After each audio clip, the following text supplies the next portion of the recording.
இகழ்தலையும் புகழ்தலையும் ஒரு முகமாய் கருதும்படி செவி உரைத்த முத்து குமரன் நீ வறுமையையும் வளமையையும் சமநிலையாய் உணரும்படி மதி கொடுத்த செல்வ குமரன்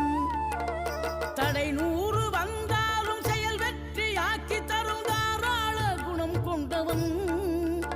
நீ வலை வீசும் அறிவுக்கு தொலைவானவானாகி மாறாது அருள் செய்பவன் தீராத காதலோடு திருவடியை தொழுபவர்க்கு திரவியமே தருகின்றவன் நீ தாராள உள்ளமோடு தவக்கோலம் கொண்டு பெறும் தார்மீக பொருள் தந்தவன் தார்மீக பொருள் தந்தவன் ஆறுபடை வீடும் அருள் வழங்கும் முருகா அருகே நீ ஓடோடிவா மூவிரண்டு முகம் ஜொலிக்க 2 கரங்களுடன் ஆதரவு